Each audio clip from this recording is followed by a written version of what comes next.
यो भन्दाको पहिला भिडियोमा चाहिँ हामीले अपरेटर्स पढेका थियौं जसमा चाहिँ हामीले कति टाइप्सका अपरेटर्स हुन्छन् र त्यसका एक्जाम्पल हेरेका थियौं। आज चाहिँ हामी डिसिजन मेकिङ इन सी हेर्यौं।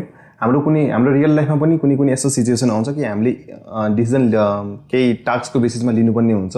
त्यसरी नै प्रोग्रामिङ वर्ल्डमा पनि हामीले डिसिजन गर्नुपर्ने हुन्छ। त्यो डिसिजन गर्नको लागि हामीले if and if else use गर्छौं। त्यसपछि अर्को चाहिँ स्विच छ। सबभन्दा पहिला सुरु हामी इफ एल्समा जाउँ। हामीले चाहिँ यो इफ एल्स किन राखेको हो भने चाहिँ यदि हाम्रो यो कन्डिसन मेट हुन्छ भने तलको टास्क एक्जिक्युट गर नत्र भए नगर भन्ने कुरा मात्रै भयो, जसमा चाहिँ हामीले कम्प्युटरलाई इन्स्ट्रक्ट गर्छौं। यही इफ एन्ड एल्स हामी युज गर्छौं। अब चाहिँ हामी इफ एल्स को भिडियोमा जाउँ।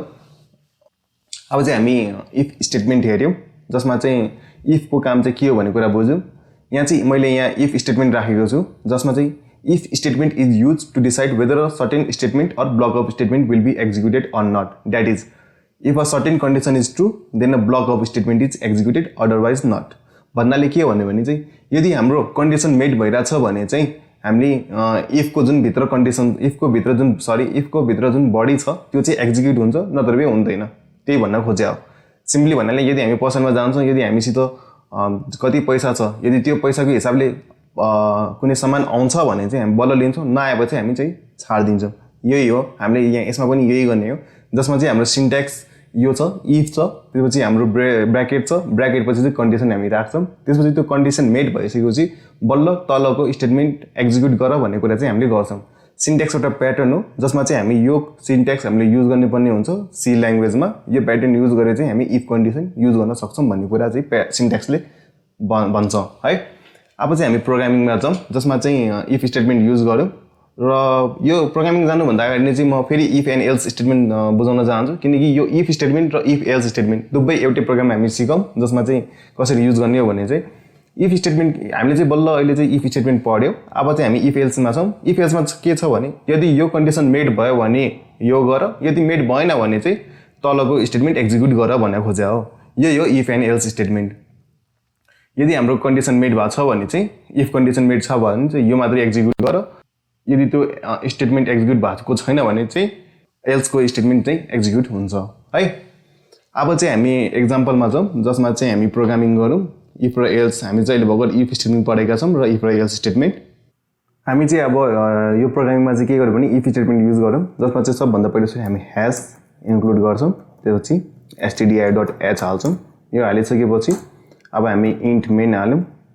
इन्ट मेन हालेर हाम्रो प्रोग्रामको एक्जिक्युसन इन्ट मेनबाट नै हुन्छ भन्नाले मेनबाट नै एक्जिक्युट हुन्छ हैन। मेन इनबिल्ट फंक्सन हो। अब चाहिँ जस्तो मैले यहाँ इन्ट a = 5 राखे, त्यस्तै गरी इन्ट b = मैले 5 नै राखे हैन। जसमा चाहिँ मैले चाहिँ अब के गर्छु भने इफ हाम्रो इफ भयो, त्यसपछि कन्डिसन भनेको छ ब्र्याकेटमा यदि a = b भयो भने मात्र मलाई कम्प्युटरको स्क्रिनमा यो मेसेज डिस्प्ले गर भने चाहिँ मैले भने। जसमा चाहिँ the value of a and b are equal भनेर चाहिँ मेसेज देखाउनु छ हैन। जसमा चाहिँ मैले /n राखे, यो राखे हैन। यदि a को भ्यालु b सँग म्याच इक्वल हुन्छ भने चाहिँ बल्ल यो एक्जिक्युट हुनु, बल्ल यो मेसेज देखाउनु पर्यो भन्ने कुरा चाहिँ इफले बताउँछ है। अब हामी चाहिँ यहाँ चाहिँ रिटर्न 0 गरौँ। किन रिटर्न 0 गरेको भन्नाले हाम्रो यो रिटर्न टाइप इन्ट हो, त्यसैले हामी रिटर्न इन्टिजर गरिरहेका छौँ। यो फंक्सन रन गरे बापत यसले इन्टिजर पाउँछ भन्ने खोजे हो है। त्यो चाहिँ हामी रन गरौँ। यसमा हामीले हेरौँ डाइरेक्ट रन गर्छौँ। यसमा मैले डिबग गरेर हालेको छैन किनकि हामीले यो अपरेटर हामीले रिलेसन अपरेटर बुझेका थियौँ। त्यसैले the value of a and b are equal भनेर मेसेज आयो हैन। यदि मैले फेरि b को भ्यालु यदि 6 दिएको छ भने चाहिँ हाम्रो आउटपुट के आउँछ? हाम्रो आउटपुट के आएन, किनकि हामीले a र b को आउटपुट इक्वल भयो भने मात्र हामीले भनेका छौँ यो प्रिन्ट गर भनेर हैन। अब चाहिँ यदि त्यसपछि हामी इफ एल्स मा हेरौँ जसमा चाहिँ एल्स को यही हो। मैले चाहिँ यहाँ फेरि मैले प्रिन्ट एफ राखे जहाँ चाहिँ मैले यहाँ चाहिँ the value of a and b are not equal भनेर देखाएँ हैन। यो चाहिँ हामीले /n हाल्यौँ हैन, यो राखेँ। अब एक्जिक्युट गरौँ। The value of A and be are not equal. यसको मतलब के हो भने यदि ए र बी को भ्यालु यदि इक्वल छैन भने चाहिँ यो गर प्रिन्ट भन्ने कुरा चाहिँ आयो। हामीले चाहिँ इफ र एल्स हेऱ्यौँ। अब चाहिँ हामी इफ र इफ एल्स हेरिसकेका छौँ। अब चाहिँ हामी नेस्टेड इफ हेरौँ। नेस्टेड इफ चाहिँ के हो?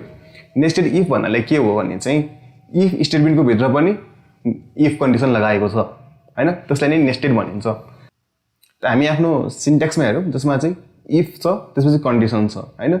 यसकै भित्र फेरि एउटा इफ लागेको छ भने चाहिँ त्यसलाई नै नेस्टेड इफ भनिन्छ हैन। इफकै भित्र इफ लागेको छ भने चाहिँ त्यसलाई नेस्टेड इफ भनिन्छ। यही हाम्रो नेस्टेड इफ भनेर चाहिँ चिनिन्छ। एल्समा पनि यदि एल्सको भित्र चाहिँ फेरि कन्डिसन लागेको छ भने चाहिँ हामीले कन्डिसन त्यसमा पनि राख्न मिल्छ, त्यो पनि नेस्टेड इफ भनिन्छ त्यसलाई है। अब हामी प्रोग्रामिङमा जाउँ जसमा चाहिँ हामी नेस्टेड इफ युज गर्यौँ। अब चाहिँ जस्तो प्रिन्ट यहाँ चाहिँ हामीले ए इक्वल्स टु बी हालेका छौँ जहाँ चाहिँ ए र बी को भ्यालु इक्वल छ। अब चाहिँ फेरि के राख्छौँ भने यदि इफ हैन ए इज, अहिले चाहिँ मैले यहाँ ए राखेको छ जसमा चाहिँ ए इज, यहाँ चाहिँ म इक्वल्स टु छ त ए ग्रेटर देन बी भएको भए चाहिँ बल्ल के राख्यौँ the value of A and be are not equal राखौँ जसमा चाहिँ if a equals to b छ भने चाहिँ बल्ल प्रिन्ट गर जसमा चाहिँ the value of A and be are equal राखेँ। अब मैले के गरेँ भने चाहिँ यहाँ चाहिँ मैले ए द भ्यालु अफ ए यो चाहिँ अहिले म हटाइदिन्छु। ए इज ग्रेटर देन बी भनेर चाहिँ मैले प्रिन्ट गराएँ है। त्यसपछि मैले फेरि चेक गरेँ यही इफको क्लजमा जसमा चाहिँ यदि ए र बी को भ्यालु यदि सेम छ भने यो प्रिन्ट गर हैन। यदि यो पनि छैन भने चाहिँ म फेरि इफ राख्छु यहाँ। यदि अब यहाँ अझै इफ राख्न पनि मिल्छ जसमा चाहिँ यदि मैले के राखेको छु भने चाहिँ यदि A is not equals to B हो भने चाहिँ म यहाँ बरु A is equals to B भन्दाखेरि नि यहाँ म एल्समा हालिदिन्छु। एल्समा राखेर printf the value of A and be are not equal हैन। यो भयो। अब हामी रन गरौँ जसमा चाहिँ हामी के हेर्छौँ भने के भयो the value of A and be are not equal भन्नाले चाहिँ हाम्रो यो स्टेटमेन्ट एल्स एक्जिक्युट भयो हैन। अब चाहिँ हामी यहाँ के गरौँ भने चाहिँ जस्तो यहाँ चाहिँ म ए को भ्यालु 8 दिन्छु र बी को भ्यालु 6 छ हैन। 8 र 6 भयो जहाँ चाहिँ the value of A is greater than b है, एउटा प्रिन्ट भयो। त्यस्तै गरी the value of A and be are not equal भनेर चाहिँ आयो। यो चाहिँ पछि यो एक्जिक्युट भयो। यही हो हाम्रो नेस्टेड भन्नाले त्यही इफ कन्डिसन हामी भित्र फेरि युज गरेका छौँ भने त्यसलाई नेस्टेड इफ भनिन्छ है। अब चाहिँ हामी नेस्टेड इफमा छौँ। त्यसपछि चाहिँ इफ एल्स इफमा चाहिँ इफ एल्स इफमा हेरौँ के हुन्छ भनेर है। इफ र एल्स इफमा पनि सिन्ट्याक्स सेम हो। यसमा चाहिँ मैले मेन्सन गरेको थिएन तर यसमा चाहिँ के छ भने मैले यहाँ इफ गरेँ है। अब मैले एल्स इफ त्यसपछि इफ एल्स र इफ युज गर्नु पर्यो हैन। एल्स इफ मैले यहाँ राखेँ जहाँ चाहिँ फेरि कन्डिसन हाल्छु म, जहाँ चाहिँ इफ मैले चाहिँ के राखेँ भने एल्स इफ राखेँ अनि if a is smaller than b भयो भने चाहिँ यहाँ के राख्यो भने प्रिन्टएफ राखेँ। यहाँ चाहिँ the value of A is less than B भनेर प्रिन्ट गराएँ हैन। एल्स इफमा राखेँ। अब यहाँ पछि चाहिँ मैले फेरि एल्स राख्नुपर्छ। एल्स इफ पछि एल्स आउँछ। एल्स यदि केही छैन भने चाहिँ प्रिन्टएफ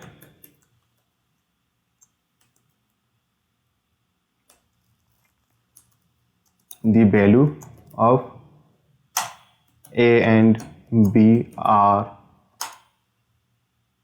not and the value of A and be are equal भनेर राखिदिउँ है। मैले यो चाहिँ राखेँ। यदि मेरो यहाँ 3टा कन्डिसन मेट भइरहेछ जसमा चाहिँ मैले के गरिरहेको छु भने यदि a को भ्यालु ग्रेटर देन b छ भने यो एक्जिक्युट गर, यति स्टेटमेन्ट एक्जिक्युट हुन्छ अनि त्यसपछि डाइरेक्ट रिटर्नमा जान्छ। यदि a ग्रेटर देन b छैन भने चाहिँ यो हुन्छ, a यदि सानो छ भने चाहिँ यो प्रिन्ट गर the value of a is less then b।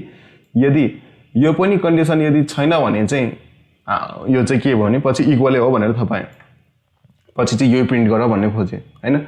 जसमा चाहिँ जस्तो मैले चाहिँ अहिले चाहिँ a को भ्यालु 8 छ भने म चाहिँ यहाँ अहिले 5 हाल्छु जसमा चाहिँ a को भ्यालु 5 छ। हाम्रो अहिले एल्स इफ को स्टेटमेन्ट एक्जिक्युट हुन्छ। हेरौँ के भ्यालु हुन्छ भनेर चाहिँ the value of a is less then b भनेर चाहिँ प्रिन्ट भयो। त्यस्तै गरी यदि मैले a को भ्यालु 5 छ b को भ्यालु 5 छ भने चाहिँ हाम्रो सबभन्दा लास्टको एल्स एक्जिक्युट हुनुपर्ने हो the value of a and b are equal. यसरी नै इफ हामीले चाहिँ आज इफ स्टेटमेन्ट पढ्यौँ, इफ एल्स पढ्यौँ, त्यसपछि नेस्टेड इफ पढ्यौँ जसमा चाहिँ हामीले नेस्टेड इफ एक्जिक्युट गऱ्यौँ अनि त्यसपछि बल्ल हामीले एल्स इफ पनि हेऱ्यौँ, इफ एल्स इफ पनि हेऱ्यौँ र एल्स पनि हेऱ्यौँ है। यसरी नै हामी इफ एल्सको स्टेटमेन्ट एक्जिक्युट गर्छौँ। अब चाहिँ हामी टर्नरी अपरेटर युज गरौँ। यसमा चाहिँ हामीले टर्नरी अपरेटर बुझेका थियौँ। टर्नरी अपरेटर के हो भन्नाले चाहिँ जसमा चाहिँ टर्नरी अपरेटरले के गर्छ भने एउटा कन्डिसन दिएको हुन्छ, यदि यो कन्डिसन ट्रू छ भने बल्ल एक्सप्रेसन 1 एक्जिक्युट गर नत्र भए एक्सप्रेसन 2 एक्जिक्युट गर। हाम्रो सिन्ट्याक्सले के भनिरहेको छ भने यहाँ कन्डिसन छ, यहाँ कन्डिसन हामी मेन्सन गर्छौँ जो हामी इफमा यहाँ कन्डिसन राखिराखेका थियौँ त्यो चाहिँ हामी क्वेसन मार्क हाल्छौँ। क्वेसन मार्कले चाहिँ के डिनोट गर्छ भने चाहिँ यदि यो कन्डिसन ट्रू छ भने चाहिँ बल्ल एक्सप्रेसन 1 एक्जिक्युट गर नत्र भए यो कोलनले के भन्छ भने एल्स भन्छ नत्र भए एक्सप्रेसन 2 एक्जिक्युट गर, यही भन्न खोजे हो। अब चाहिँ हामी टर्नरी अपरेटर युज गरौँ। टर्नरी अपरेटरको चाहिँ हामी प्रोग्राम एक्जिक्युट गरौँ जसमा चाहिँ मैले अब यति चाहिँ प्रोग्राम लेख्नु परेन, जसमा चाहिँ म सिम्पली के गर्छु भने यदि a is greater then b छ भने चाहिँ मैले क्वेसन मार्क हालेँ कन्डिसन चेक गर्नलाई। यदि यो ट्रू छ भने चाहिँ मैले प्रिन्टएफ हालेँ जहाँ चाहिँ the value of a is greater then b भनेर एक्जिक्युट गर्न भने, नत्र भए यो चाहिँ एल्स राखेँ हो मैले, नत्र भए प्रिन्टएफ यहाँ राखेँ the value of a is lesser than b भनेर चाहिँ प्रिन्ट गर भन्ने हैन। यो भयो। त्यस्तै गरी यहाँ रिटर्न 0 राखेँ अनि हाम्रो प्रोग्राम एक्जिक्युट गऱ्यौँ जसमा चाहिँ के आउँछ भने हेरौँ। अभियसली 8 ग्रेटर छ जसमा चाहिँ भ्यालु के आउनु पर्ने भने द भ्यालु अफ ai भनेर लेखेको छ तर a हो, यहाँ चाहिँ मैले ai लेखेको छु जसको कारण the value of a is greater then b भनेर चाहिँ प्रिन्ट भयो। यसरी नै हामी इफ एल्स पनि युज गर्न सक्छौँ हाम्रो टर्नरी अपरेटर युज गरेर चाहिँ। अब चाहिँ हामी स्विचमा जाउँ। स्विच चाहिँ के हो भन्ने कुरा बुझ्यौँ।